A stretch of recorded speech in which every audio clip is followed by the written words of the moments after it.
Olá pessoal, tudo bem? Sejam todos bem-vindos para mais um episódio do nosso podcast da Fiantec, aqui nos estúdios da Jovem Pan de Maringá. E hoje eu tenho a alegria e a honra de trazer aqui um amigo pessoal meu, que é o Salvador Cordovil. O Salvador que foi vencedor do MasterChef em 2020. Obrigado, Salvador. Seja bem-vindo ao nosso podcast aqui da Fiantec. Muito bom ter você aqui. Ô, Fernando, eu te agradeço aí essa oportunidade de relembrar os momentos aí marcantes da minha vida e que eu sempre conto com uma história bastante curiosa. Então, temos muito a conversar aí. Muito obrigado pela oportunidade. Eu que agradeço. Eu chamei o Salvador, mandei um WhatsApp para ele, ele já aceitou de prontidão. Fiquei muito feliz mesmo, viu? Muito feliz. Bom, Salvador, nos conte um pouco sobre você. Onde você nasceu, se você é casado, se tem filhos, se tem algum hobby também que você gosta de fazer. Eu sei, né, desse hobby. Um deles, aliás, sei de dois. Dois, né? Eu sei de dois, hein? E o que você faz também para se motivar e se manter motivado? Perfeito. Eu sou casado, tenho 3 filhos, 2 já estão casados, eu tenho 4 netos, inclusive o meu neto mais velho é o Davi. Foi no momento que eu ganhei o prêmio lá do MasterChef, eu rendi homenagem a esse neto que tinha acabado de nascer. É o filho o Davi. do Eduardo, né? É o filho do Eduardo. Legal. Você conhece bem também. Abração para Eduardo aí. Vou mandar assim. Ele está seguindo o pai, os passos do pai aí, metido a cozinhar também. Ah, é? Mas eu nasci em Santos. A minha história de cozinha, na realidade, ela vem da minha infância, porque minha avó, quer dizer, minha avó teve 11 filhos, 9 mulheres. Então, domingo, em geral, minha mãe era a filha mais velha e eu como neto mais velho. Praticamente todo domingo era festa na casa da minha avó, porque ela que cozinhava para aquele batalhão de gente. Imagina aquela filharada, aquela netaiada. E eu sempre ajudava a minha avó. Eu tinha, na época, 6, 7, 8 anos, eu adorava ajudar minha avó nas panelas, mais atrapalhava que ajudava. Mas a marca que me deixou é justamente o momento de alegria, aquele momento de você fazer festa, todo mundo comendo, era uma coisa assim super agradável, e isso me contagiou a ponto de eu me apaixonar pela gastronomia. Então, desde dessa época que eu tenho a gastronomia, a desenvolver a refeição, uma coisa como um momento prazeroso. Na realidade, eu cozinho todo dia, praticamente todo dia, que quem cozinha aqui em casa sou eu. É um prazer, não é nem um hobby, é uma coisa que eu tenho muito prazer. Legal. O outro hobby que eu sei é barco, né? É barco. Barco sempre foi um prazer, porque eu sou um amante de praia, então praia está ligado a barco, a mergulho, a uns momentos de descontração, e é um momento de você ter uma integração muito grande com a natureza. Então eu frequento ali uma região aqui em Tabatinga, já há mais de 30 anos, que é uma região onde você tem praias paradisíacas, ilhas. Então você, naquele momento ali, você está com contato com a natureza. Então, frutos do mar, que é uma especialidade minha, então eu acabei partindo para esse lado dessa gastronomia mais voltada para frutos do mar, né? Gosto muito de hobby. Então, cozinha é paixão, é uma coisa que não é nem um hobby mais, é uma questão de você. O dia que eu estiver na casa de alguém e a pessoa estiver cozinhando, dificilmente eu consigo me segurar para não dar um palpite, dar uma opinião, né? É muito prazeroso, né? Então, o que o pessoal gosta de futebol, eu sou amante da cozinha. Legal. E tem algum livro que você gostaria de recomendar para quem pensa em iniciar aí na gastronomia, como chefe, enfim? Olha, Ou empreender nessa área, seja investir num restaurante? Olha, eu desenvolvo muito, não só o aspecto da gastronomia, mas a questão pessoal também é muito importante para você ter um equilíbrio aí na tua atividade. Eu gosto muito de um livro que chama Poder Sem Limite, do Tony Robbins. É um livro, cara, que foi escrito em 86 e até hoje é um livro altamente atual, porque fala muito da questão de controle emocional, de você saber ter foco naquilo que você quer fazer e você ter a questão de buscar os seus ideais, independente dos limites, fala sobre a questão das crenças limitantes, você eliminar essas crenças limitantes, né? Estamos falando aí sobre vencer desafios, né? Então, é normal o ser humano se limitar uma questão de crença. Eu já estou velha, já passei da idade, já não sei o que lá. Então, aquelas crenças limitantes, esse livro ele quebra muito esses paradigmas e te dá uma ideia de um autocontrole, de você buscar aquilo que você quer e te dá um estímulo muito grande. É um livro que, para mim, não é só uma vez que você lê, você tem que ler 2, 3 vezes, porque ele está sempre somando com a tua capacidade de desenvolvimento. Legal. E na gastronomia, eu sigo muito, quando eu comecei a me envolver para o concurso lá, eu comecei a estudar profundamente itens que eu não estava acostumado a fazer. Por exemplo, a gente quando cozinha, você cozinha aquilo que você gosta de comer, você não vai cozinhar uma coisa que você não gosta de comer porque você não conhece. Mas eu acabei me tornando uma pessoa que eu tive que saber um pouco de tudo, não só da minha gastronomia preferida, mas dos gostos dos outros países, de outras regiões, para poder ser o mais completo possível, né? E isso foi muito bom, porque hoje eu tenho uma bagagem bem interessante de conhecimento dessa linha de gastronomia, né? Uhum. Você já disse que o que você mais gosta é da parte de frutos do mar, né? Frutos do mar. É a sua culinária preferida, então. O meu prato principal é a paella marineira.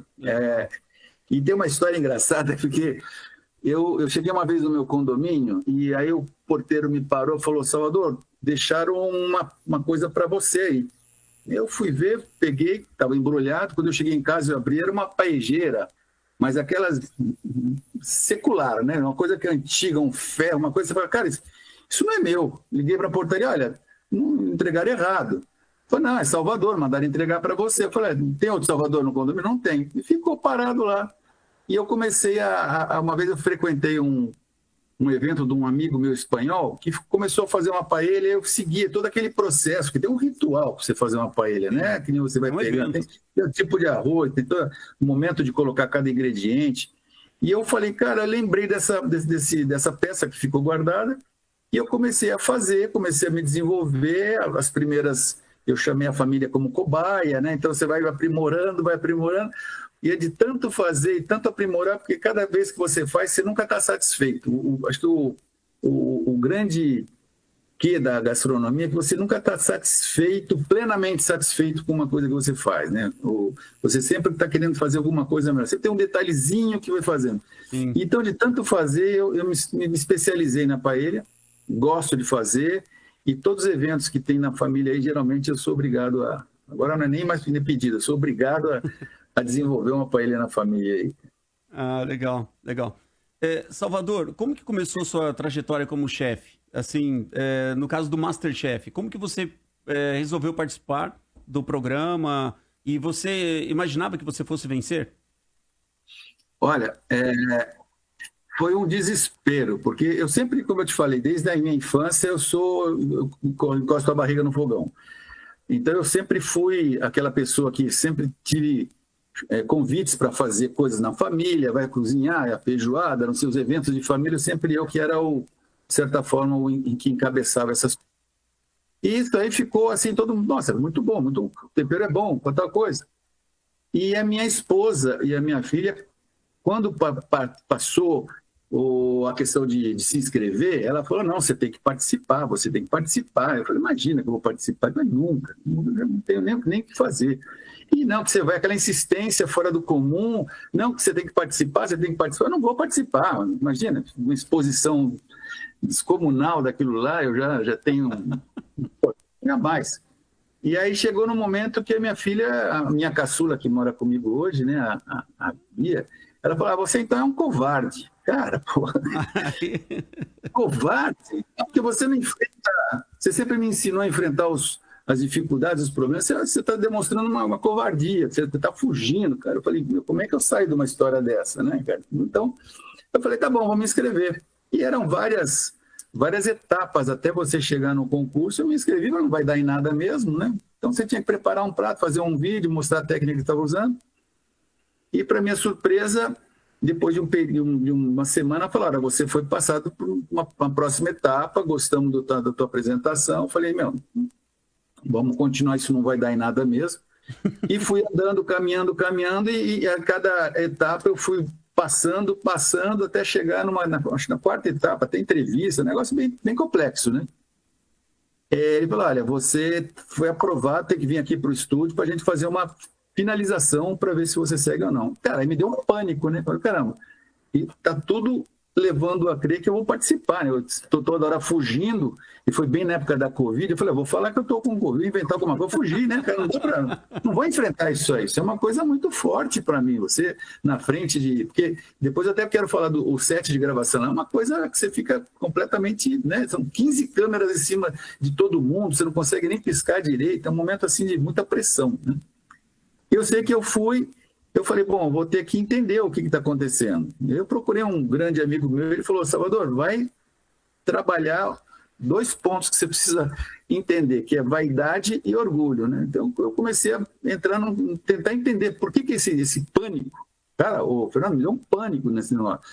E aí eu comecei a entender o seguinte: realmente, será que eu sou bom mesmo? Será que eu nunca fui avaliado por um profissional de gastronomia, por um chefe? Sempre você é avaliado pela família, amigos. O amigo não vai falar para você: cara, você errou aqui no ponto do macarrão, teu risoto usou o fundo errado. Então, você não tem. Vou ver se eu sou bom mesmo. Vou me encarar nesse ponto. E aí eu encarei o desafio, me preparei, eu tive um tempo de preparação, aquilo que eu te falei, que eu comecei a desenvolver receitas de que eu nunca tinha mexido. Exemplo, quando você sabe limpar um rins, você sabe fazer usar um cérebro, quer dizer, são coisas assim que de repente pode surgir no momento, e era o grande temor que a gente Preparar tem. uma rã? Uma rã sempre fiz, rã eu adoro. Eu também. Eu caçava com meu pai na época, no Pico do Jaraguá, a gente caçava rã, então, e é uma delícia. Rã, tirando o aspecto, mas é uma delícia. Bom, e eu sei que eu fui. E aí, respondendo a tua ideia, eu me preparei, cara. Realmente eu não entro em nada que não seja só para competir. Eu entrei para ganhar mesmo. Entrei com bastante sede de ganhar. Me preparei. Eu acho que um dos pontos principais para você vencer um processo desse é a organização, é você ter disciplina de saber como desenvolver um processo. Isso, para mim, foi fundamental para ter sucesso, ganhar esse momento. Eu senti que eu ia ganhar no terceiro momento, que era uma prova final, que a gente teve os afunilamentos, né? E nós ficamos com menos participantes ali, e o prato que foi sugerido era peixe, que é uma coisa que eu gosto de fazer. Tinha que fazer uma combinação de um molho e um acompanhamento. Falei: pô, então tá com a faca e o queijo da bom, agora que eu vou deitar e rolar. E fui para cima mesmo. Foi aquele queijo no sal, né? Na crosta de sal.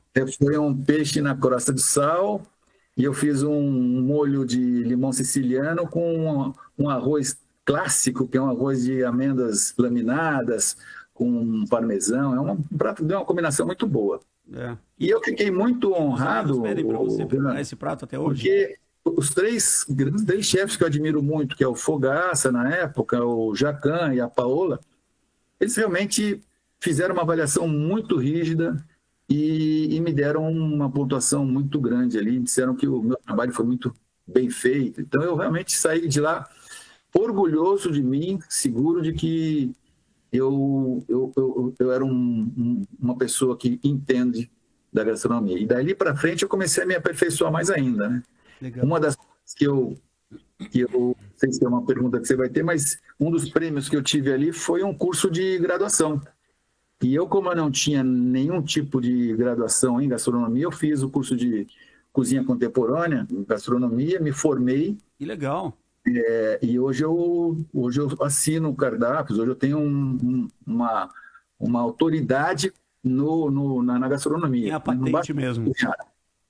Então, eu fiz administração, fiz engenharia, mas a gastronomia, como é uma coisa que eu gosto, eu tinha que também entender um pouco da técnica. Ninguém sobrevive sem técnica, né? Salvador, qual foi o legado que esse título de campeão do MasterChef deixou para você, né? A gente sabe que você doou o prêmio, né? Doou para caridade. Mas o que ele trouxe assim de bom, principalmente para sua vida?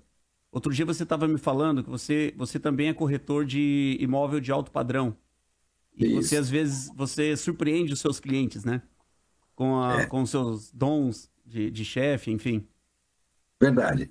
O principal legado que eu tirei desse momento é você se vencer, né? Então, para mim, eu entrei fragilizado, eu entrei com medo, né? É uma exposição muito grande, você sabe disso, você é uma pessoa conhecida, não é uma questão de ser uma pessoa pública, mas você tem um grau de relacionamento e você se expor, de repente, a uma situação de ridiculismo, né? Você não conseguir nem começar um prato, então você fica realmente receoso de fazer uma besteira, deixar uma panela cair no chão, que nem aconteceu antes. São situações assim que você fica preocupante. E eu saí de lá muito fortalecido. Eu vi que eu tinha a capacidade de encarar. Hoje eu encaro qualquer situação. Isso me reforçou muito a minha.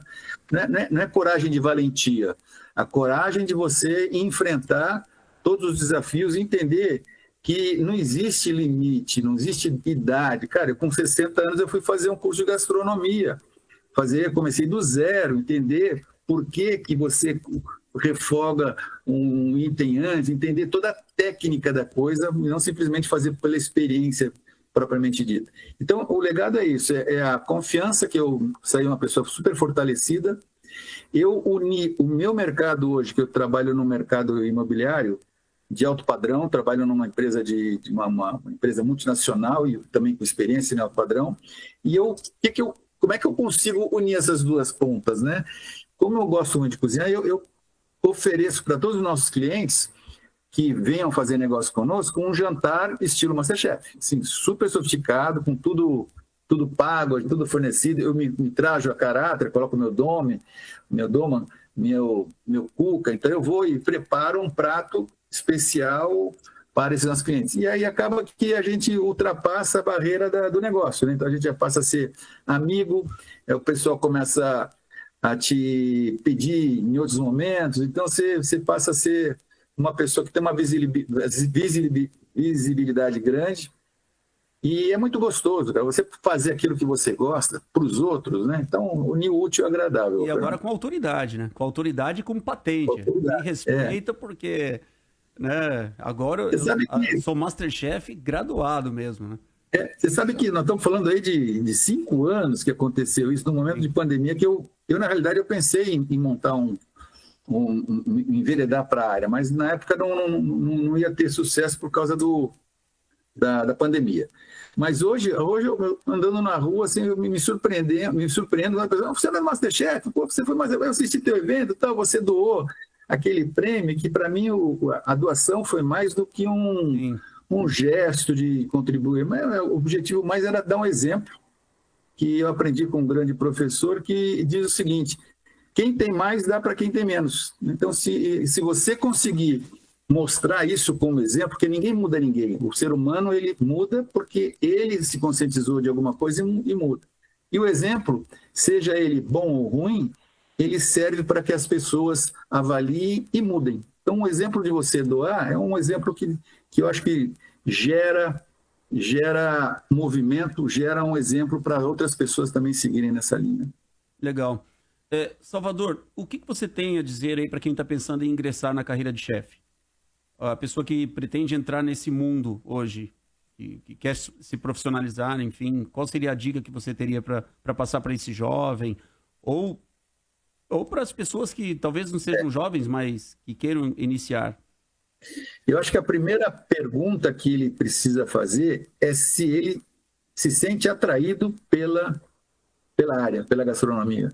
Eu gosto disso, isso aí me gera prazer, é uma paixão, porque eu acho que tudo que a gente faz, se você não colocar esse tempero chamado paixão, você não vai crescer você não vai acordar de manhã cedo com aquele objetivo de poder fazer aquilo, porque isso é uma coisa que estimula você no dia a dia. Então, primeiro item, saber se isso te atrai.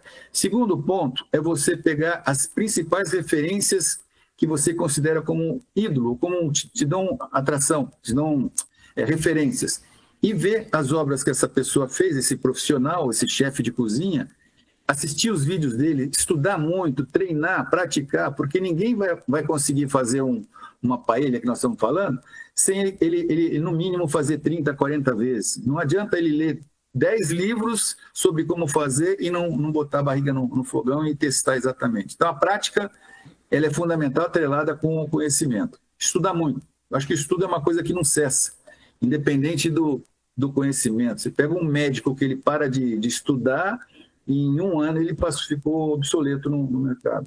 Cozinha também. Verdade, verdade. Tá sempre se atualizando. Esse é o caminho. Mas é um mercado maravilhoso. Para quem gosta, porque não é fácil. Um restaurante comercial exige um grau de dedicação absurda, é muito estresse, é muita loucura, cara.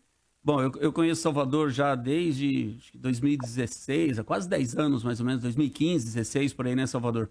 E eu lembro quando você estava divulgando nas suas redes sociais, olha, será que eu ganhei o MasterChef? Eu falei, ganhou.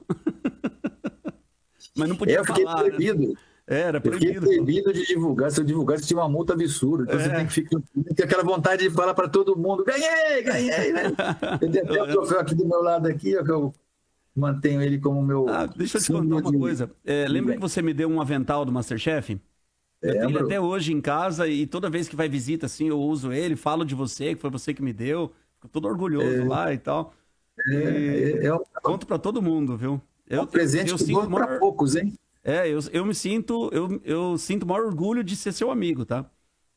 Eu mais ainda. Você, para mim, é o meu... Sou fã número 1. Eu quero um dia poder cozinhar para você, que você ainda não me deu esse momento aí. Você fica me levando para os lugares mais agora. Mas eu quero um dia poder cozinhar para você. Legal. Vamos combinar assim.